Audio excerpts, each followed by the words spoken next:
my knowledge. Sorry about that.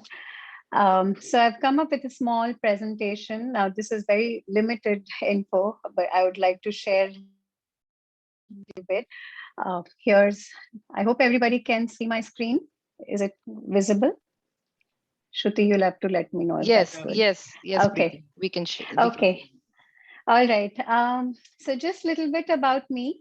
I'm a Reiki master teacher. I started Reiki learning. I was introduced to Reiki in 2003, and I've been practicing since then and started teaching in 2000 since 2014. I also offer other healing modalities that's like archangelic light, energetic cord cutting, and Muneki rites and crystal therapist. You can definitely visit my website to check out more information of what these are and reach out to me in future for any sessions or more information of how they can help. Okay, moving on.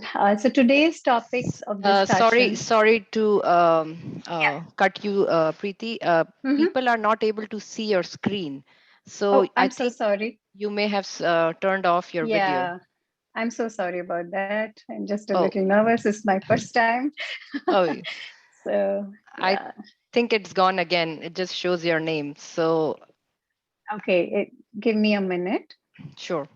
It's loading up. So, Yeah, we can see it. Thank you. I'm still okay, not are you seeing it. able to see it now? I see your name. We see your name. Somehow it just keeps flicking back and forth. Okay. Are you sharing your screen right now, Preeti? I'm trying to share my screen, the presentation. Okay, let me.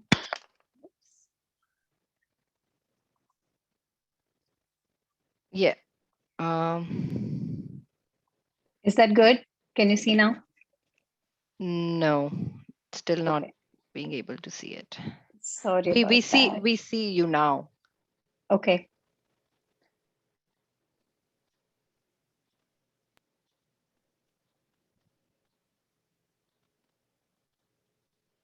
Are you trying to share like okay, here. We can see you. Perfect. Yeah. Okay. Is that good? All right. Yes. Okay, so sorry about that. Just still learning and No, not very good with technology. no problem, no problem. So, yeah, so that was a little bit about me. And moving on to today's topic of discussion, what is Reiki, how Reiki works, and what are chakras, benefits of Reiki, and how a typical Reiki session looks like. And of course, if you, I'm sure you'll have questions, I will try to answer them to the best of my ability. Moving on, what is Reiki? So, Reiki is an ancient Japanese healing therapy or technique which helps in healing of the mind, body, and soul.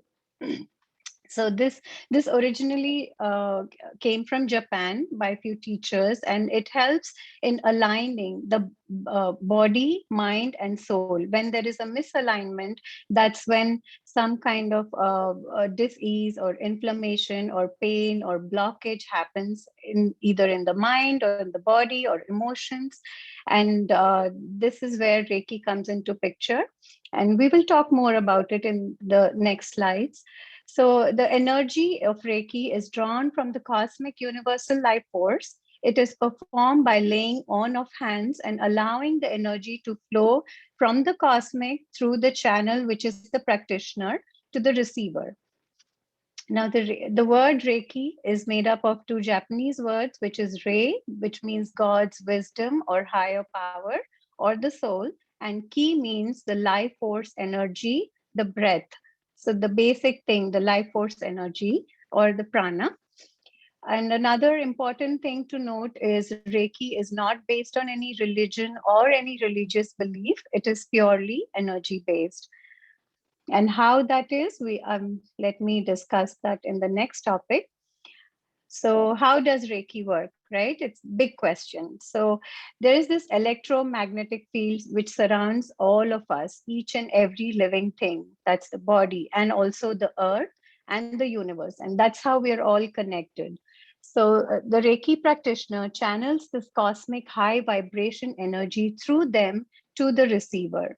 So we definitely are in tune with this high vibration cosmic energy, but sometimes due to stress, due to trauma, due to various disease, physical ailments, we sometimes get off path. So we are in misalignment. So that's when Reiki helps in aids in balancing, restoring, and aligns the body, mind, and emotions. During the transference of energy, the biomagnetic field of the practitioner's hand is at least 1,000 times greater than normal. So now you can see how powerful this universal life force energy is and how it enhances through Reiki, helping helping us. Reiki guides itself to where it's needed. The practitioner is only a channel who offers it. So the practitioner doesn't really use their energy. They're just channeling it. And ultimately the person does their own healing. We all have innate ability to heal ourselves. And that's Reiki helps in bringing that ability back into us, which has been misaligned. The Reiki energy does not replace any medical treatments, rather enhances the benefits of Reiki of the treatment for speedy recovery. So this is a very key point here that, for example, if a person is diabetic and they're having medications, so with regular Reiki practice and use of Reiki sessions, the dosage may come down significantly. So that's how it complements even the medical treatments. Okay. And moving on to the next slide, which is the chakras. Now, chakras are energy points in subtle bodies, where the energy flows. So all of the chakras, also known as energy centers, all over our body. Now there are hundreds of chakras all over our body, but across major healing modalities, you'll see chakras are the key part to the energy center, the key part to for the energy to flow through. And in the picture on the right, you can see on the front side of the body, where the chakras are located, and also the right side of the picture, you can see even on the back. These are the main 7 chakras, which is crown, brow, throat, heart, solar plexus, sacral, and root. So at perfect health, each chakra are clear and balanced. And if there's any imbalance due to mental or emotional health, they are blocked. And with Reiki, that's what we're trying to do. We try to restore the balance. And of course, it's up to the person's innate ability to how open they are to receive this and how well they do to bring back the balance and good health.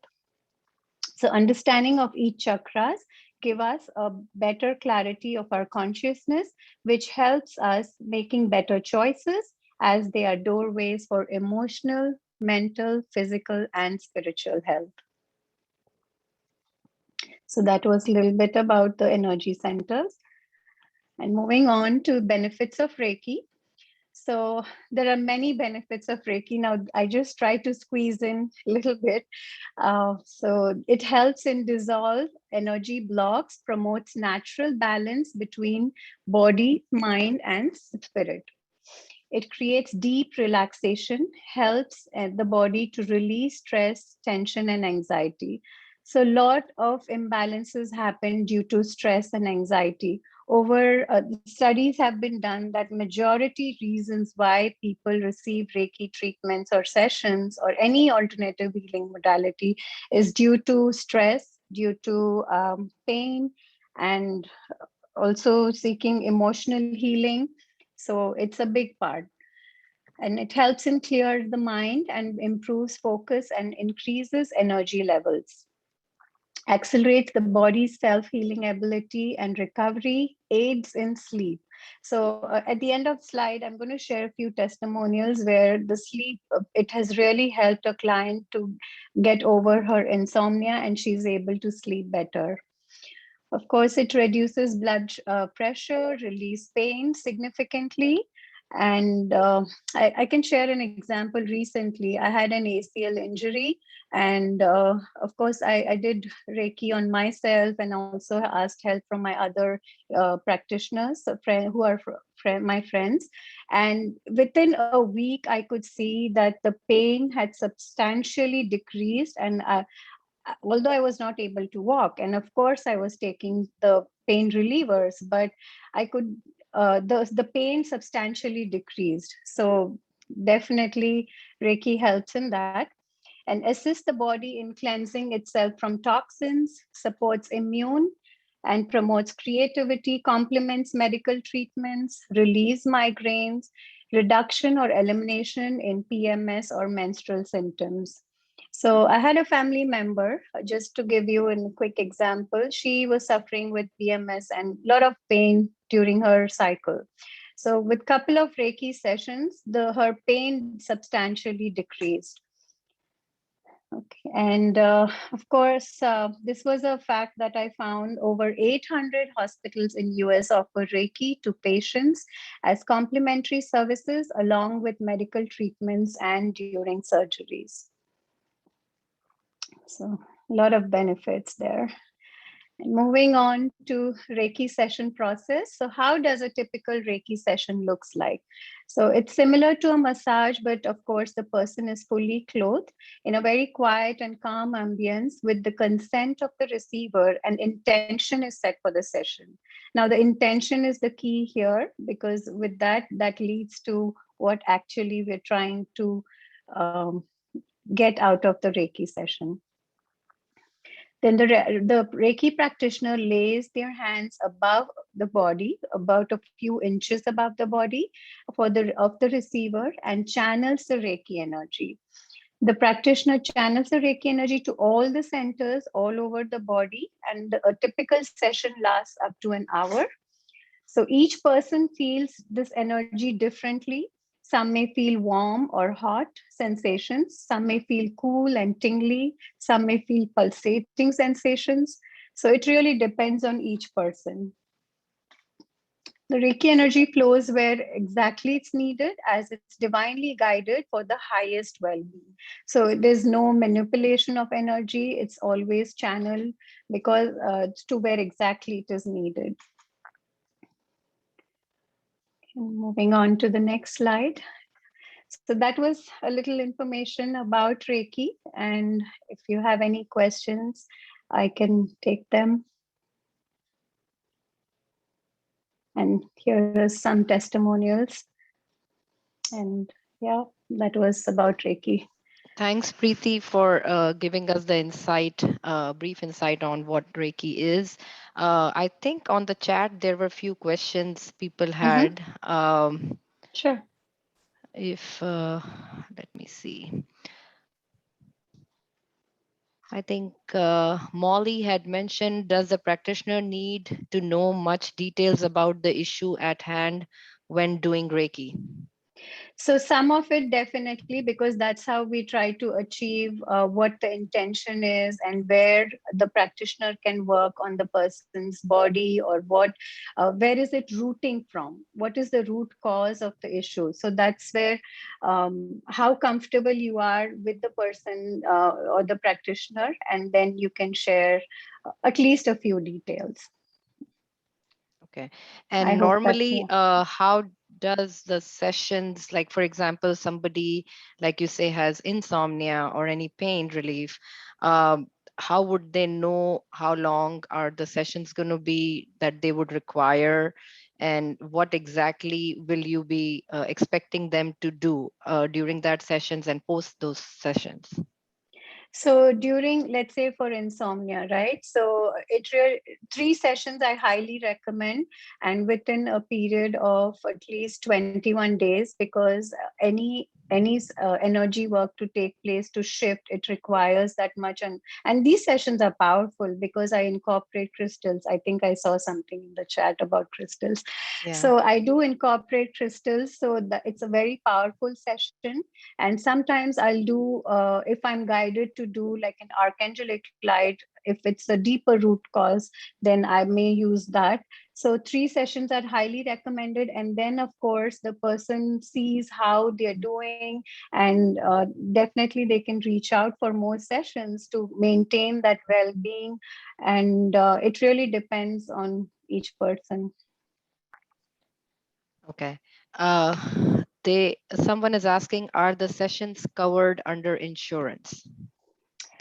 Unfortunately, I don't think, Shruti, you can maybe put Yeah, some as light of on it. now, I think we are still getting more understanding about how Reiki is, and just like how you would go and attend a yoga session at a gym or anywhere outside, I believe we get some wellness points, but as far as the insurance is covered, I don't think these are considered as alternate uh, remedies and all, and it's just based on how people would want and what exactly is the injury. So I would say if the doctor recommends like these sessions as an alternate therapies that would help, then it might be some part of it might get covered under insurance, but it's very hard to know as of now how much would be covered and how much would not. And we are discussing this with the total U team and others who are looking into, conducting these sessions and making it a part for Blue Cross as well. Thank you, Shruti. So when you, Preeti, talk about Reiki sessions, how do you do it? Do you prefer doing it like an individual one or group ones, or how does it go? Right. So individual ones is definitely more powerful as the energy is totally focused for the person. Hmm. Group sessions are just for practitioners to practice Reiki, and that is the after part. And definitely individual sessions are highly recommended. Okay.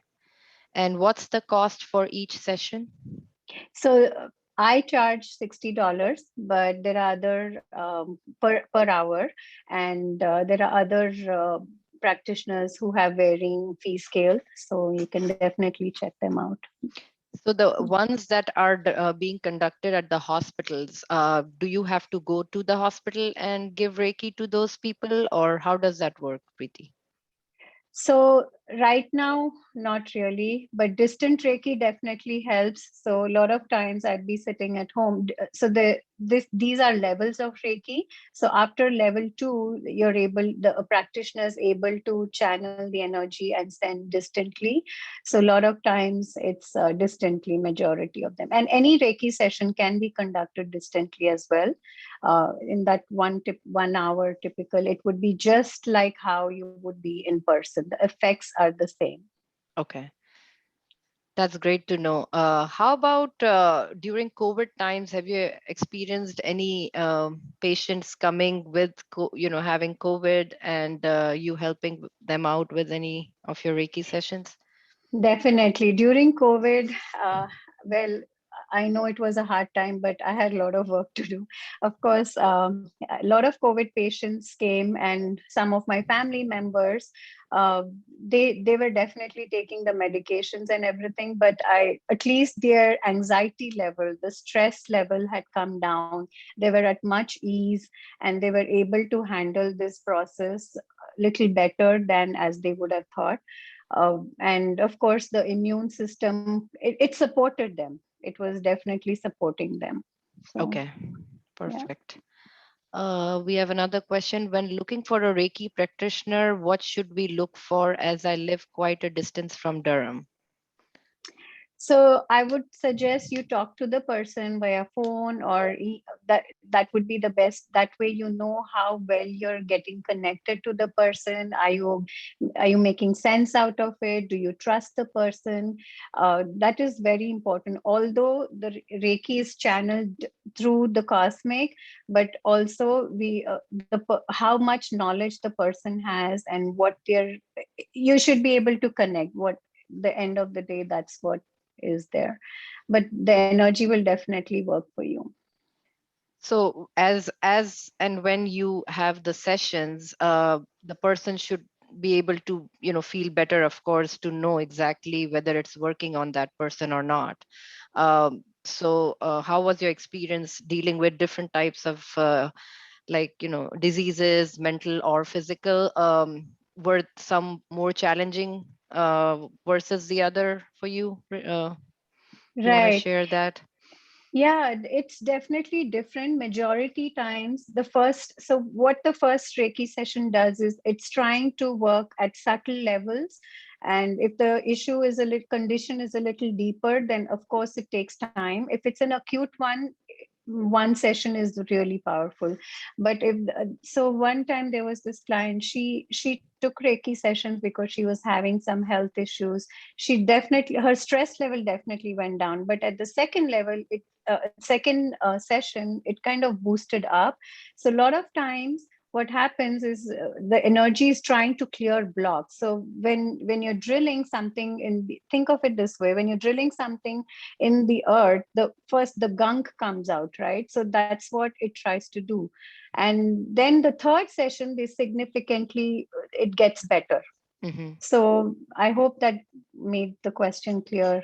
Was it Right, helpful? right. Yeah, because somebody who has never experienced it, for them, the main question would be, how would I feel after the second session or the third session? It's just like doing a physical therapy on someone. Initially, you would experience a little more pain, but then Right. eventually it subsides. Right. And that's not always the case. It may change. Some may feel really good right away. And the second session, they're more open to receive it. And in the third session, the block is kind of gone. So Got it. Got it. That was great, Preeti. You answered thank you. a lot of questions, the I basic hope questions so. that people have. Yeah. And I would like to also ask Preeti to then share her information as, like, Sure. how people can contact you in future to maybe have sessions with you. If you could just, share your screen or just Sure. type on it your contact information, that would be Sure. great. So later on, even I can. I can be one of the mediators. If anyone wants to go through me, that's fine. I would be more than glad to help anyone out during this process of referring you to her. So feel free to ask any questions and answers even later if you come across any and you want some clarifications on it. I think Preeti would be definitely answering you back through her emails and all. Sure. Thank you. Thank you, Shruti. Thank you to thank everyone. thank Yeah. you so much. Yeah. So we have our second speaker for today, Mr. Garth Robertson. He is um, a musician for over 25 years and has been working with sound as a modality for almost a decade. He operates and lives in Pittsburgh, where he holds private and group sessions for people. He was trained in Peru and continues to make yearly trips to South America to continue his studies. He's given many presentations about his work and enjoy explaining it to people. So without any further ado, Garth, would you like to take over and explain exactly how sound therapy works? How hmm were you introduced to it to begin hmm with, and how was your journey? Yeah, thank you so much, Shruti, for pulling this all together and the invitation to come speak. Can you hear me okay? Yes, Okay. absolutely. And thank you to everyone else that took some time to come find out a little bit more about something so passionate that I'm so passionate about. Like she mentioned, my name's Garth. I am from the Pittsburgh area, but I actually do these all over Central North Carolina. I hold group sessions and I do see clients here at my house in Pittsburgh. I've done a lot of work with hospice, people that are in hospice, a lot of retirement communities. Obviously, all of this was in person before the pandemic. Things have shifted since then. I've worked with a lot of veterans. I worked with a lot of the people from the retirement communities.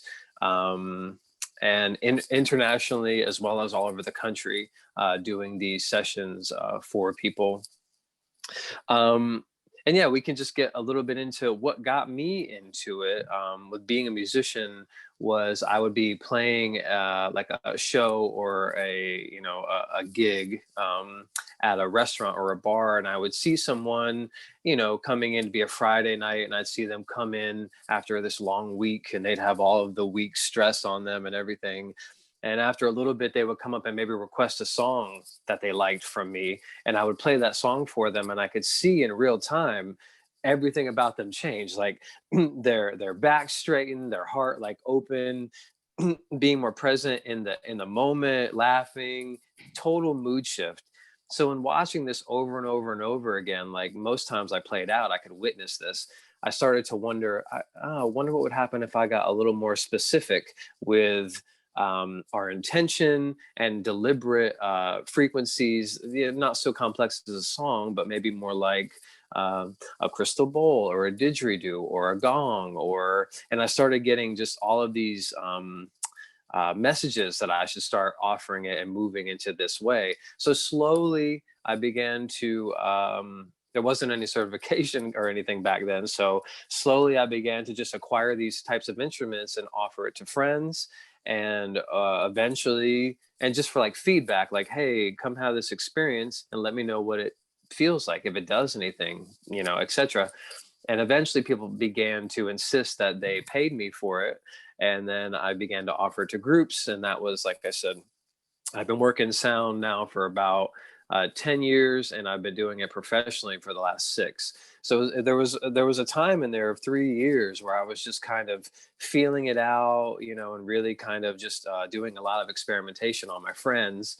And yeah, it's been very incredible. I've seen all kinds of benefits from it, as well as there's some scientific things I'm going to go over today. I'm going to approach this talk today from more of from a science-based place, because I've done a couple of these presentations of the science behind sound healing, and I've done a lot of research, and it's really interesting some of the correlations that happen. And listening to Preeti's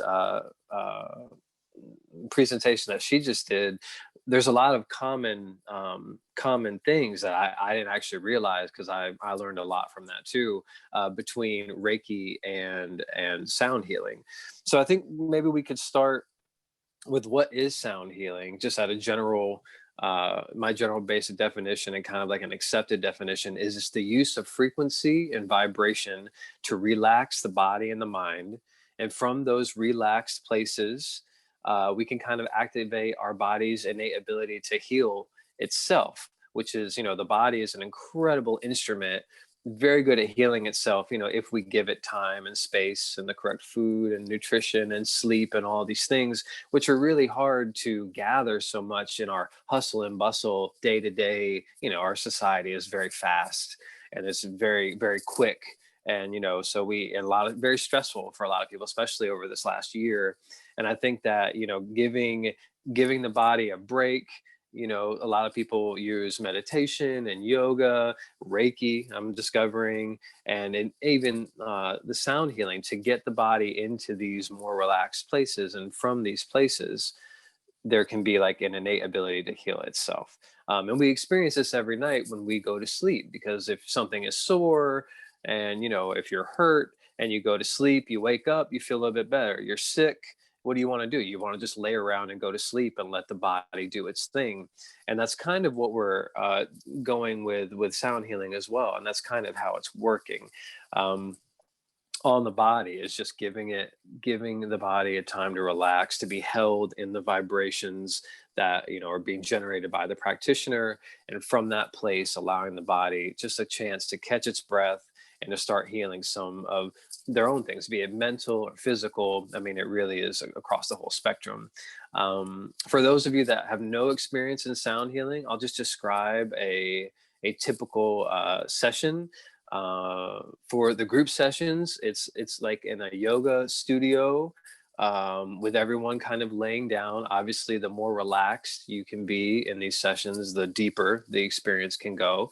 So people laying down with their eyes closed and just allowing the different sounds to wash over them. In my personal experience, I use all different kinds of instruments like gong, didgeridoo, just a lot of different drum, Tibetan singing bowls, crystal singing bowls. And so it's basically like not a concert, but it's like a journey through sound that takes about an hour and a half for the session.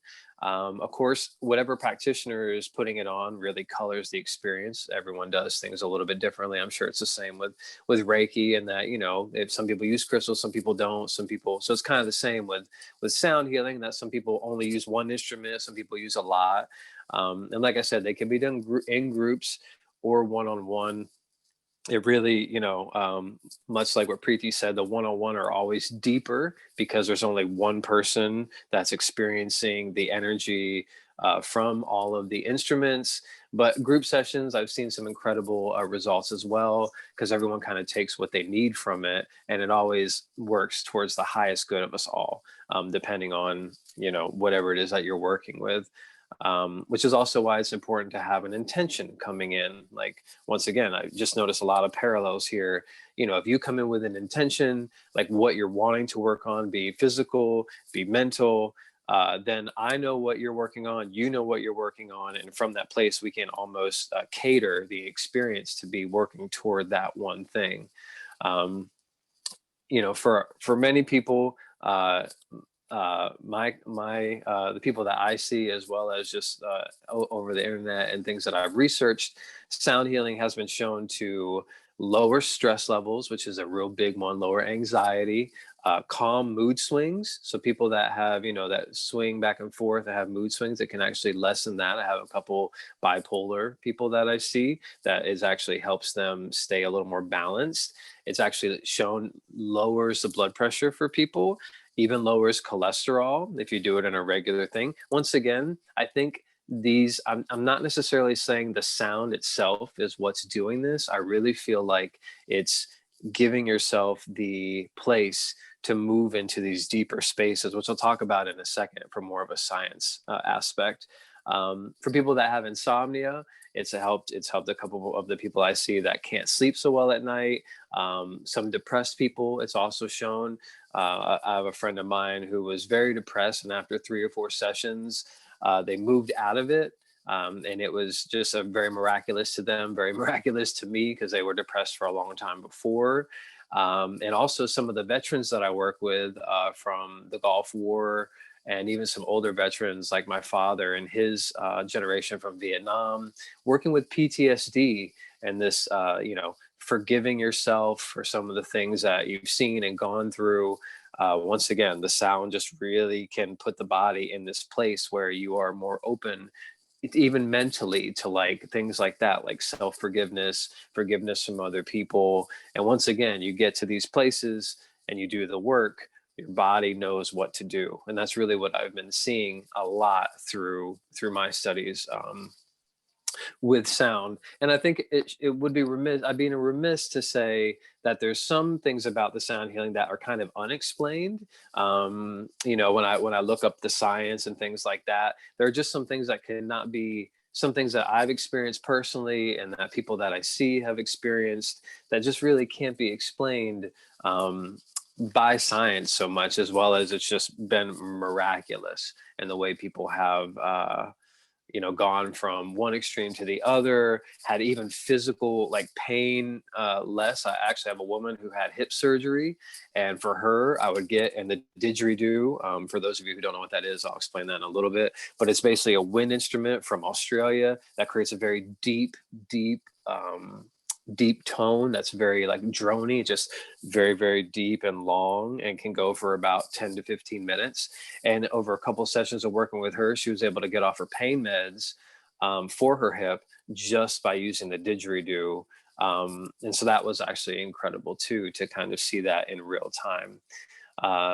So from there, I kind of want to talk a little bit about some of the studies that I've done a little research on, kind of going back through like in 2017, the Journal of Evidence-Based Medicine questioned people before and after sound sessions and found like that after a 1-hour sound bath, tension, stress, anger, and confusion were lessened in all of the participants. In 2015, the Journal of Pain Research and Management, they showed that low frequency vibration for 5 weeks improved sleep and decreased pain for people with fibromyalgia. This was out of 19 people out of 25.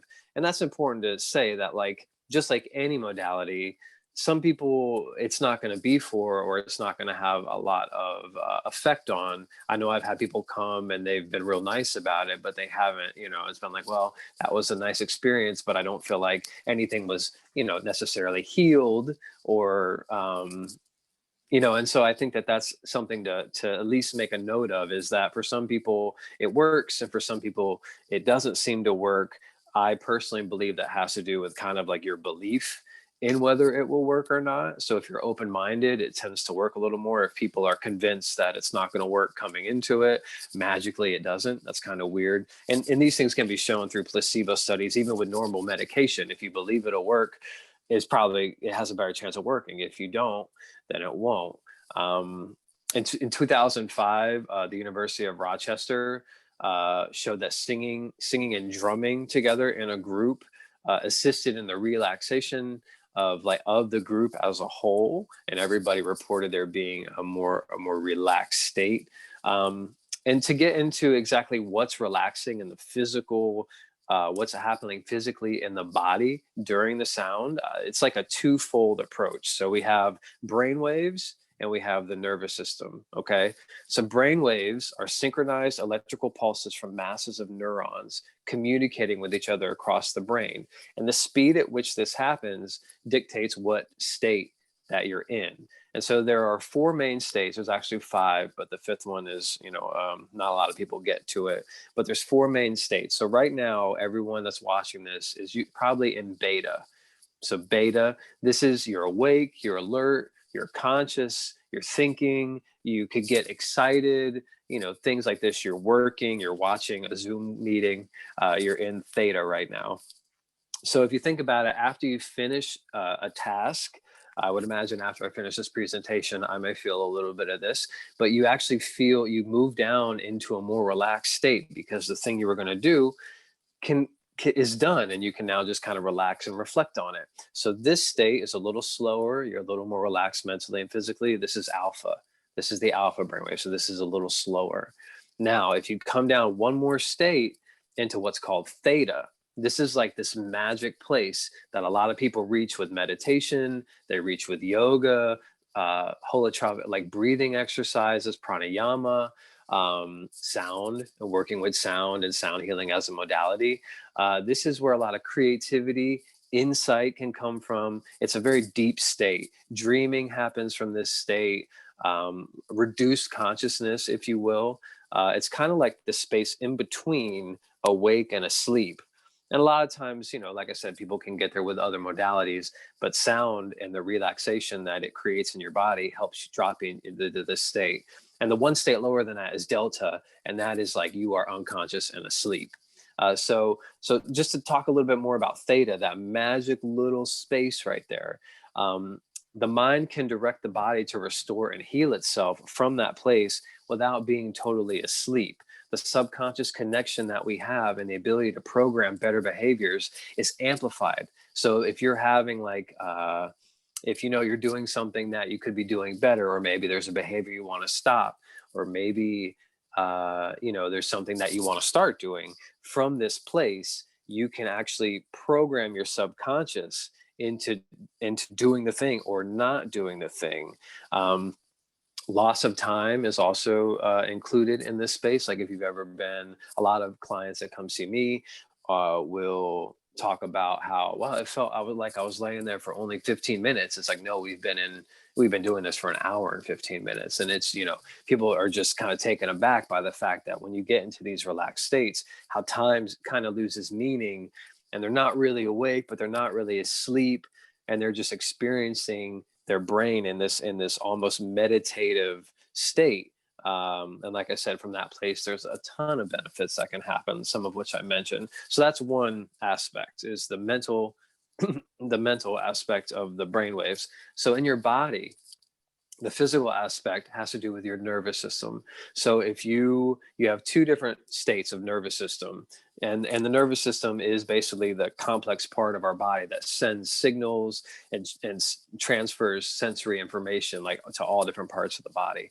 So we have the sympathetic and the parasympathetic.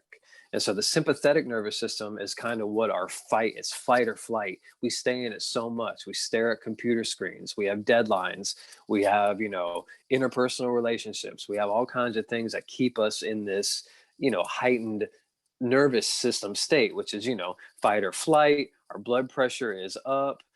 Stress hormones get released constantly. Glucose is released into our muscles, because back in the day we had to run from the lion or run from the tiger. So this is where it served us for years. I mean, and it is incredible. Say you're on a hunt, you need to be incredibly aware and on point, and everything in your body heightened. But the thing is back in those days, after the hunt, you would come back and share the food with your tribe, and you would have these long periods of relaxation where you weren't doing anything. And that would allow you to drop into the other nervous system, which the name of that is the parasympathetic nervous system. And this is rest and digest. This is your heart rate and respiration slow down. Your blood pressure drops. Acetylcholine is released to regulate muscle contractions. So your body is even more relaxed. Stress hormones decreased. This is the place that is conducive for healing. This is the rest and digest. This is the place of getting your body to, as often as possible, can actually do the healing of itself, which is like the incredible innate ability that we all have. So the thing is, you can't be in both at once. And society these days really favors the sympathetic nervous system and being activated constantly, doing the work, being hustle and bustle, go. You're on the daily grind, do the thing. And it's like sometimes we forget about this parasympathetic, and some people are stressed right to the moment they go to sleep, and then they wake up and they're still stressed. Like there was almost no rest or relaxation. And that is where these modalities, I think, come in and be so helpful to people, because it really is all about balance between the two, but the distractions today, what are we worried about? Money, challenging relationships, stressful job, tethered to the cell phone, lights flickering, staring at screens, especially now with COVID. Zoom meetings took over. We're just very much like, linked to our screens, and getting, the stressful things that come from that as well. So if we combine this knowledge that I just went over, brainwaves control the mind, nervous system controls the body. Using sound healing, we can get both of these into a more relaxed state, a more untriggered and just relaxed and totally present in the moment state. And in doing so, we're bringing about, once again, the body's ability to heal itself, the body's ability to retrain, the mind's ability to retrain itself. And we're working at it from that angle. And yeah, it's been really incredible to see. Like I said, for me, with clients, I've had clients that come for once every 3 months. I have clients that come once every 2 weeks. I've had some people do like an intensive of like once a week for a month, and then they've never come back to see me again because their issue, whatever they're working on, was solved. And once again, my entire mission behind this, using sound and being so passionate about it, is because I want it to be normalized.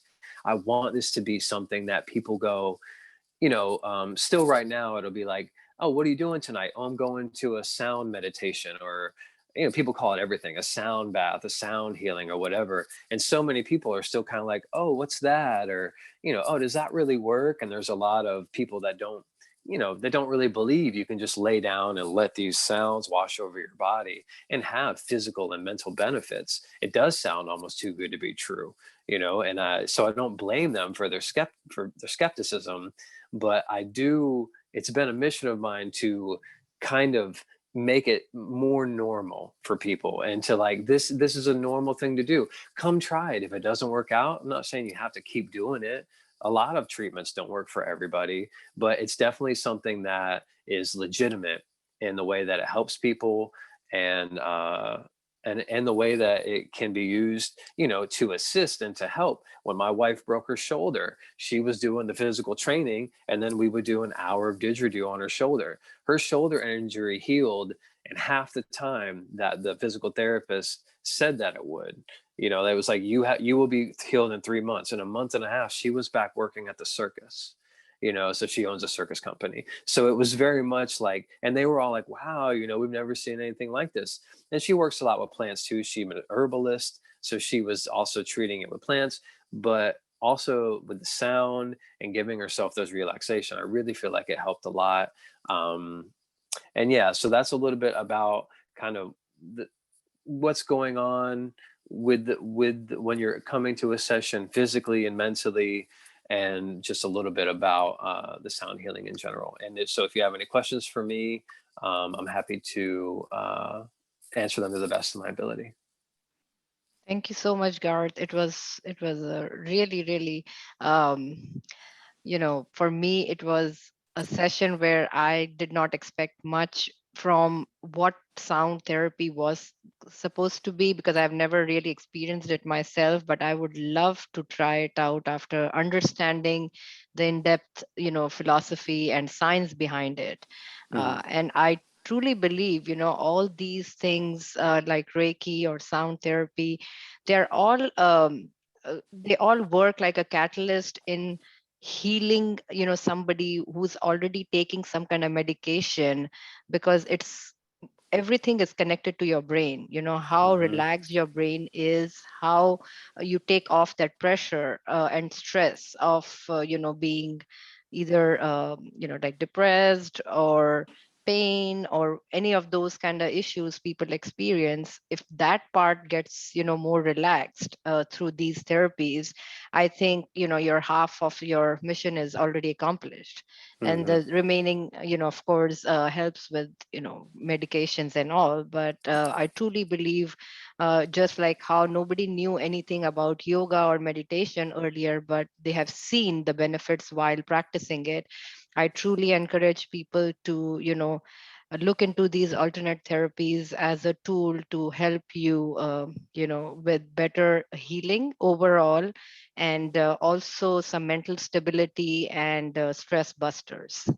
Yeah, especially, yeah. I mean, the stress is a killer, and I think that anything that can get us to those more relaxed places are are beautiful alternate ways to do the same thing. And for me, it was always music, and so obviously I just went deeper into the sound aspect of it. Right. But I encourage all these. I have a yoga practice and a meditation practice, and I wouldn't trade them for anything, because they help so much. And that's partly why I'm speaking from this, because some of the same states I achieve and people that I work with achieve are the same states that I achieve through meditation and yoga. So if you could combine all of them, you could probably just live a more less or a more stress-free life. And from there, amazing things can happen. Absolutely. So Garth, how do we sign up for these sessions and all? Do you offer it like online, or do you actually have people over? Where do you keep these sessions and all? Well, I started having people over to my house in May. And now the world is starting to change, or it's just, so I'm not exactly sure. The best thing to do though, for people, and I'll put this in the chat, is to visit my website, and it's just songofthesacred.com, but we'll put that in there, but songofthesacred.com. And right there on the opening page is a place to sign up for my newsletter. And once a month I release saying like, here's where I'll be for group sessions, which I usually do. Like this month I have 4 or 5 group sessions throughout like different places: Fuquay, Raleigh, Pittsburgh, And also anyone can always just message me whenever and set up a session here at the house. Once again, we need to be a little more careful these days. I'm feeling as the world is beginning to change again. So, we're at a little bit of a place where I'm not exactly sure, how we're going to progress forward, but you can definitely, a good way to do it is to visit my website, and you can either contact me there or just sign the mailing list, and I will send out a newsletter just once a month, just saying where I'll be and, things about that month and, how we're doing and things like that. Right.